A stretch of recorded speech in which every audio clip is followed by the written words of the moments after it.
Everything has a beginning. That tree, this rock, that book, this man, everything. With this knowledge in mind, some people realize that this means the universe probably has a beginning. Some people think it was a bang, some people believe it was always just existent, and some people got quite wacky and metaphorical in their explanations, which other people misinterpreted and took entirely literally. We got a lot to get through, so without further ado, let's begin. So first, there was just chaos. Literally a dude, well-being, I guess, called Chaos. It was just vibing until Gaia came along and invited her friends, Tartarus and Eros, to the party.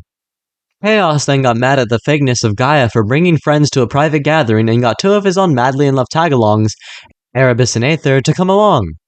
Gaia, wanting love for herself, called her boyfriend Oranos to come because he had an apartment and she thought he was the one. We then take a look at her personal life as Oranos makes her life 10 times harder by having copious amounts of children, and Kronos, one of her children called the Titans, hated Oranos with all his guts. Oranos then got mad that the Cyclopes and the Hecatonchires held no resemblance towards him, and so he cast them out of his house. I guess someone doesn't know what a recessive trait is. Anyways, Gaia got mad, told her children to make Data's life harder now, and Kronos does this by castrating Oranos with his sickle. Flashing forward like 3 high school reunions, now everyone's grown up having jobs, children, and Kronos is in charge. He falls in love with the Titan Rhea, who just might be his sister, and has a bunch of children with her. Realizing his children might not like him like how he didn't like his father, Kronos decides to stop the cycle of violence by seeking therapy and making sure that— and just kidding, he eats them! Tired of her children being spawn camped the second she bears them, she got advice from her parents to replace the next child with a rock, and she did with flying colors. This child was Zeus, and after years passed he was matured and ready to take on his father. After being given the excellent idea of spiking the punch at the reunion, Kronos vomited all his children from before who had fully matured, and they engaged with him and the other Titans in a giant war which left the gods in power and the Titans locked up in Tartarus.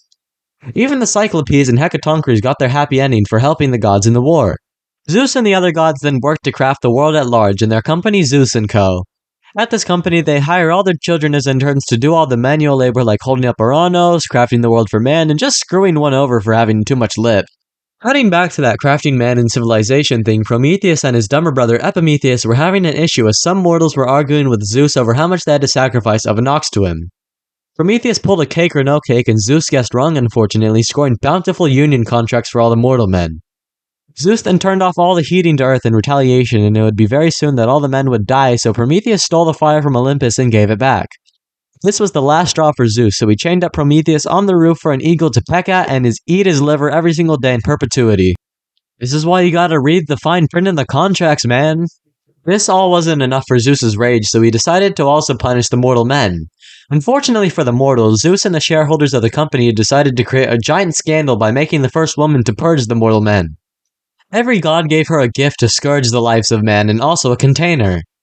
Zeus then told Epimetheus to marry Pandora, and at the wedding she dumped out her container, bringing about death, traffic, and Terry from accounting stealing your lunch. So yeah, now women exist. From here, civilization began to develop on its own, and the gods would just randomly pop up to demand overtime or ruin the lives of mortals. Kind of like how when a company starts up, it's all personal with the employees and runs by the needs of the consumer, but then it gets bigger and just decides to throw in random user updates that only hinder the product. The overwhelming thesis of the creation story is that Zeus is boss and don't mess with him. The rest of the Greek myths stamp this all over because no matter how awful he'll be, at the end of the day he'll just get off scot-free. And doesn't that just mirror the real world today? Thank you.